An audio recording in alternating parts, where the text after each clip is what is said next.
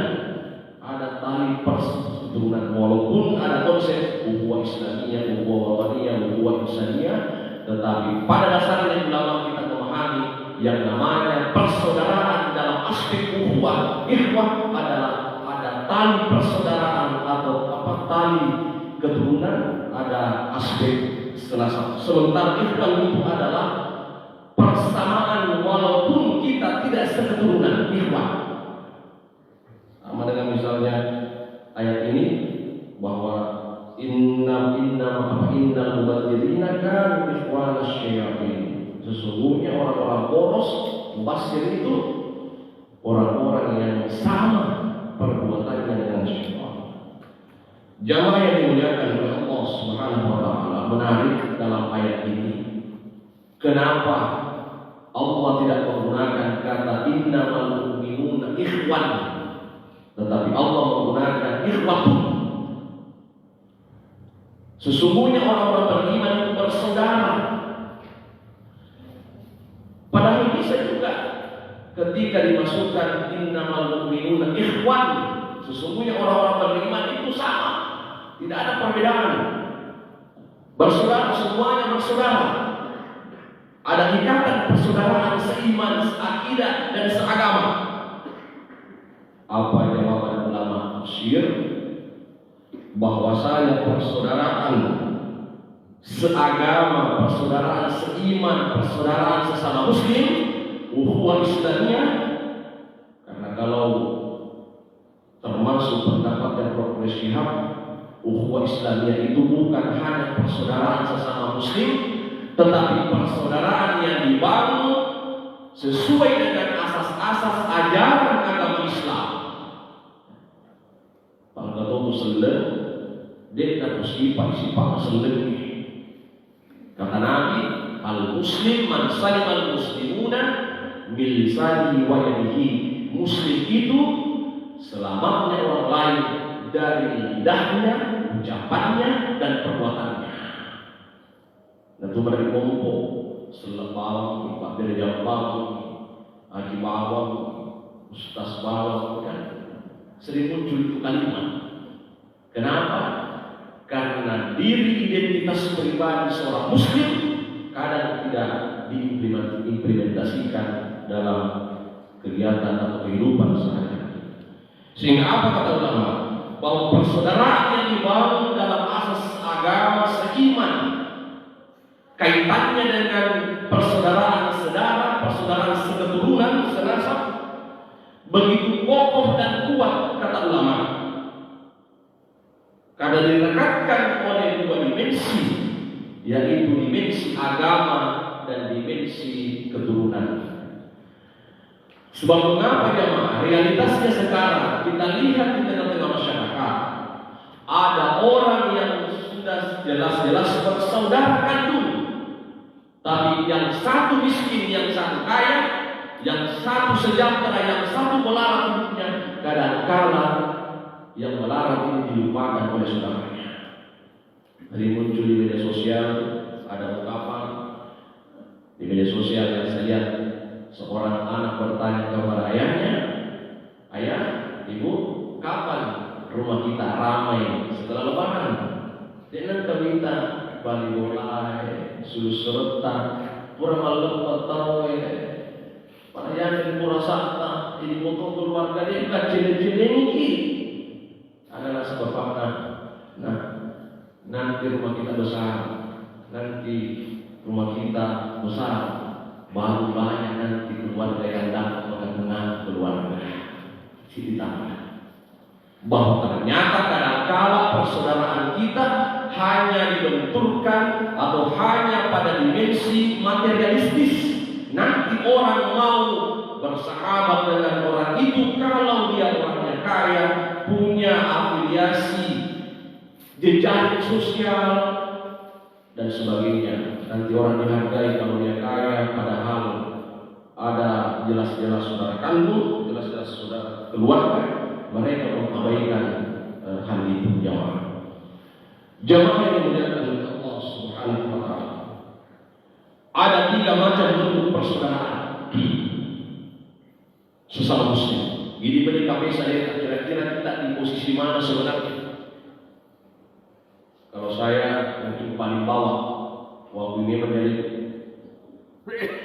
Yang pertama adalah ada orang yang bersaudara di atas pijakan dimensi seakidah, itu melihat orang lain adalah diri kita. Antal akhar wa ana, dalam slogan Arab. Kamu, dia adalah saya. Ya toh Korea, ya toh dia. Siapa dia itu juga saya. Artinya dia melihat bahwa manusia itu sama di hadapan Allah. Karena kemuliaan seorang manusia, apalagi muslim, bukan dari apa-apanya, bukan dari pangkat dan jabatannya, bukan dari kebangsawanannya, tetapi atqakum, ketakwaan kepada Allah Subhanahu wa taala.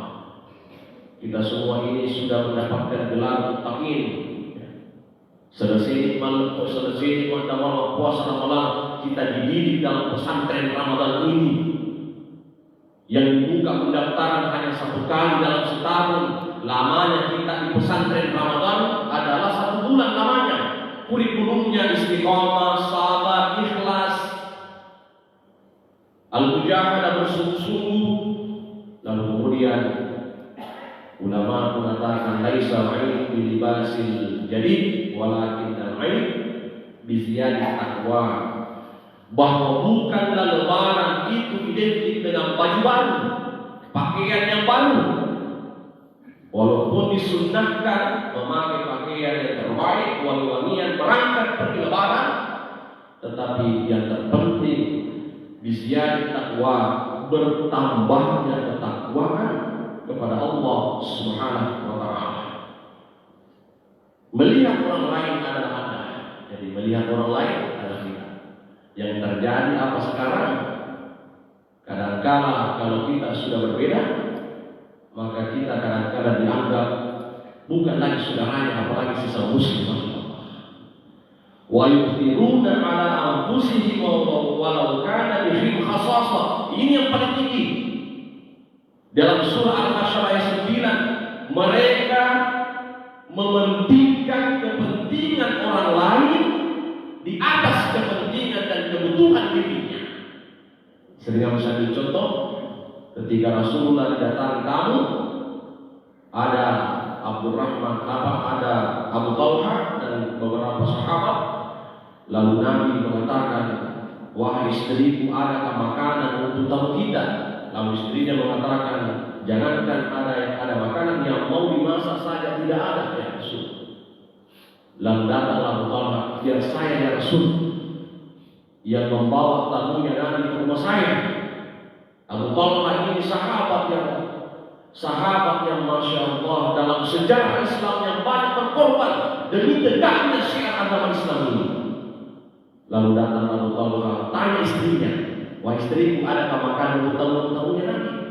Karena Abu Talha paham hadis Nabi, maka yu'minu billahi wal yawmil akhir falyukrim dhaifahu. Siapa yang beriman kepada Allah dan hari akhirat, maka hargailah tamumu, hormati tamunya. Kalau juga kita ini kadang mengabaikan yang namanya tamu. Kalau orang sudah ketuk-ketuk pintu 3 kali, sunahkan itu 3 kali saja. Assalamualaikum, pura-pura tidak dengar, pura-pura mungkin bagian pasingan ya suku wangi kasih do penagih, padahal Nabi mengatakan walikul dewa. Abu Talha ini kata istrinya, ada makanan untuk menyenangkan? Apakah istrinya? Ada. Tetapi makanan itu hanya untuk anak-anak kita malam ini dan untuk sekeluarga kita. Kalau tamunya Nabi makan, maka otomatis kita bersama dengan anak-anak kita terpaksa tidak makan malam ini. Tapi kalau kita makan malam ini, pastikan tamunya Nabi tidak kebagian makanan juga. Masya Allah. Maka apa yang terjadi jemaah? Abu Talha katakan dengan penuh keikhlasan, masaklah makanan persediaan itu. lalu hidangkan di atas meja makan, lalu panggillah tamunya Nabi makan, lalu matikan obor, api kan ada lampu masalah, suruhlah obor, supaya kita bisa duduk bersama tamunya Nabi dan pura-pura makan, pura-pura mengunyah karena gelap bersama dengan tamunya Nabi. Maka turunlah ayat kepada Rasulullah, wa yu'thiruna ala anfusihim walau kana bihim khassasah. Mereka itu adalah orang-orang yang beriman, lebih mengutamakan kebutuhan orang lain, kepentingan orang lain, sekalipun dirinya sendiri yang sangat membutuhkan hal itu. Itu poin yang pertama. Yang kedua adalah tingkatan kedua, memperlakukan orang lain sama dengan memperlakukan diri kita sendiri. Kata Nabi, la yu'minu ahadukum hatta yuhibba li akhihi kama yuhibbu li nafsihi. Tidak sempurna keimanan di antara kalian sampai mencintai saudara-saudaranya, menghargai saudara-saudaranya sebagaimana dia mencintai dirinya sendiri, menghargai dirinya sendiri. Sehingga ada istilah cubit dulu diri kita sebelum mencubit orang lain. Sebelum menganiaya orang, aniaya dulu diri kita. Lawan wadah, maka selalu kita bercermin kepada diri kita sendiri. Kira-kira maraga mengenai iya upakuan itu, maraga mengenai iya upakuan. Kadang-kadang tidak ada kesadaran diri dalam diri kita. Seenaknya saja mau menzalimi, seenaknya saja mau melakukan hal-hal yang tidak dicintai oleh Allah Subhanahu wa Ta'ala. Dan yang ketiga, paling tidak kita di sini, tapi saya yakin Muslim Tarbiyah ini sudah ada di tingkatan pertama tadi, mementingkan kepentingan orang lain, mementingkan kepentingan umat di atas kepentingan pribadi dan golongan. Apa itu? Al-muslimu man salimal muslimuna bi lisani wa yadihi. Muslim itu, karena kita semua muslim, adalah selamatnya orang merasa aman siapapun mereka, mau dia agamanya beda dengan agama kita yang namanya manusia, mau dia seakidah sekelompok kita, sama-sama persyarikatan misalnya, mereka itu aman dari ucapan, perkataan kita dan perbuatan kita. Paling tidak inilah tingkatan persaudaraan yang paling pada level paling bawah, dan yang pada level paling tinggi tadi adalah melihat orang lain sama dengan kita. Kemudian yang kedua, memperlakukan orang lain sebagaimana memperlakukan diri kita sendiri. Yang terakhir yang saya sampaikan pada kesempatan yang berbahagia ini, ada pesan: kalau tidak bisa memuji, jangan menghina. Kalau tidak bisa memberi, jangan mengambil haknya orang lain. Kalau tidak bisa menyelamatkan, jangan menjerumuskan.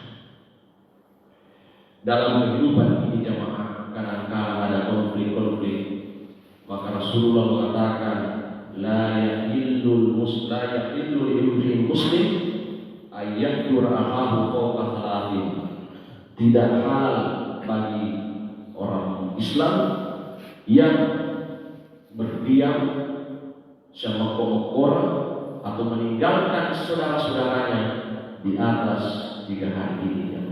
Telung kesung dan cari dari kita sama orang. Maka momentum bulan Syawal ini adalah membangun kembali ukhuwah persaudaraan kita dalam aspek solidaritas, seperti persaudaraan, soliditas solid. Karena ada ungkapan yang mengatakan kalau kita solid, tidak ada yang sulit. Tidak ada yang sulit. Kalau kita berkolaborasi, bersinergi, maka yang lain adalah energi positif. Maka Allah mengingatkan kepada kita semua dalam Quran surah An-Najm ayat 39 sampai 40. Apa yang Allah katakan dalam Al-Quran? Wa al-laisa lil-insani illa ma sa'a wa anna sa'yahu sawfa yura.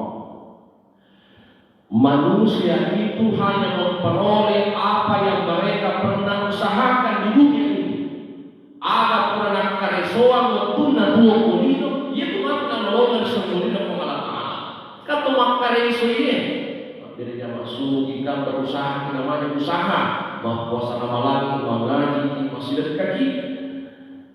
Dan sesungguhnya apa yang diusahakan itu akan diperlihatkan nanti oleh Allah Subhanahu wa Ta'ala.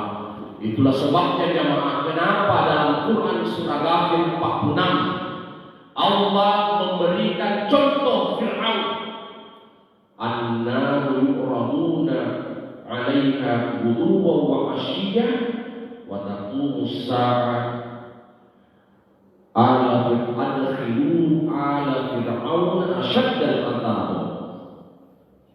Neraka Fir'aun itu di dalam Fir'aun siang malam itu diperlihatkan tempatnya dalam neraka. An-naru yu'raduna 'alaiha.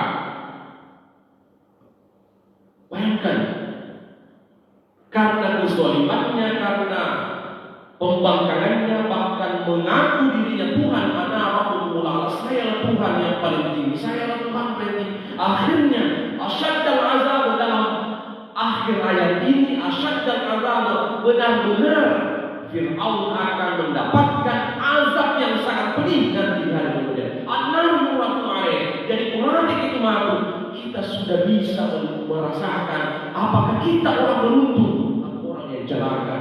Sebagaimana dicontohkan Allah dalam Al-Quran surah Ghafir ayat 46 bahwa sosok Fir'aun adalah sosok yang siang malam diperlihatkan tempatnya di dalam neraka, dan itu termaktub dalam Al-Quran jamaah.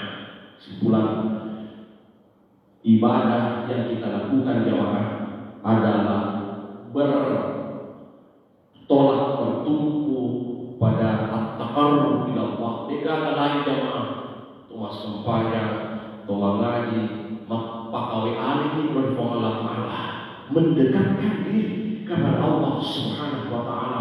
Maka kita hindari hal-hal yang bisa menjauhkan kita dari rahmat Allah, menjauhkan kita dari kasih sayangnya Allah Subhanahu wa Ta'ala.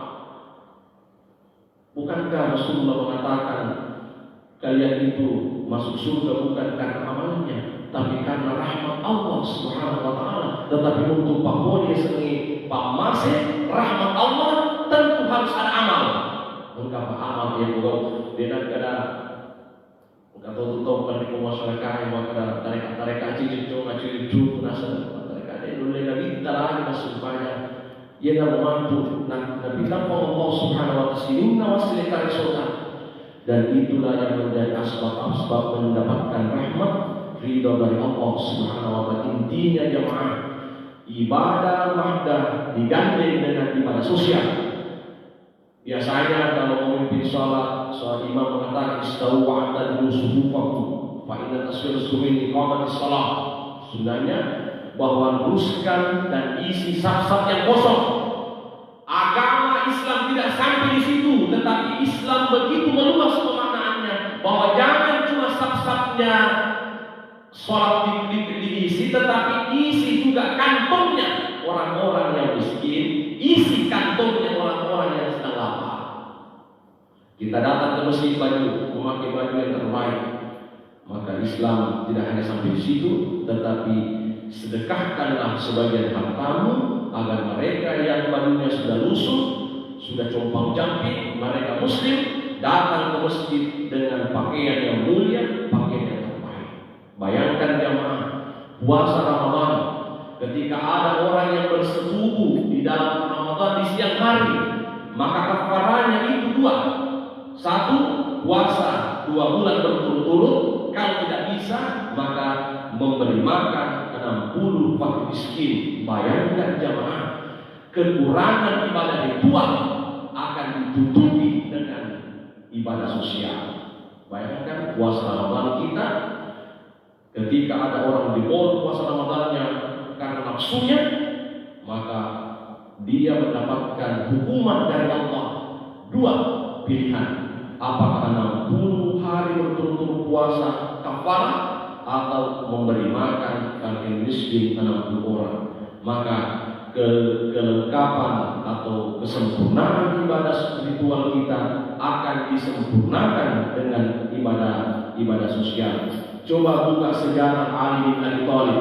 Ketika dia ditanya oleh Fatimah, wahai suami tercinta, macam mana kamar dua lima, maka datanglah Ali bin Abi Thalib karramallahu wajhah ke pasar Madinah beli sekantong yang namanya delima. Tiba-tiba di tengah perjalanan pulang ada pengemis mengatakan, wahai si fulan, karena dia tidak mengetahui Ali, dia berkata, si fulan, tolong beri saya makanan karena sudah 1 hari 1 malam belum pernah ada makanan yang masuk dalam perut saya, hanya segelas napas air putih saja. Sudah berapa banyak orang yang lewat, karena terlalu dia mana gagal mesti melo pancu kan, dia mana gagal melo pancu kan mesti. Maka Imam Ali berpikir, kalau dia kasih ini delima, jangan-jangan Fatimah istriku kecewa. Kalau saya tidak kasih ini pengemis, sudah artinya bagaimana posisi ayat dalam Al-Quran, wa amma sa'ila fala tanhar. Selain langsung nanggeran Imam Ali di pikirannya, langsung diingat ayat-ayatnya Allah. Bayangkan, Masya Allah, bedanya kita dengan mereka salafus salih. Dia ingat, wa amma sa'ila fala tanhar. Adapun pengemis, adapun peminta-minta, jangan kalian abaikan, jangan kalian lupakan. Lalu Imam Ali memberikan sekantong delima kepada fakir pengemis ini, kembali ke rumahnya. Lalu Fatimah bertanya, di mana pesanan saya, wahai suamiku? Lalu Imam Ali mengatakan, tadi ada orang miskin pengemis lebih membutuhkan makanan itu ketimbang kita. Maka tersenyumlah Fatimah dan mengatakan, alhamdulillahirabbil alamin. Tiba-tiba ada orang yang mengetuk pintu dan keluar. Assalamualaikum.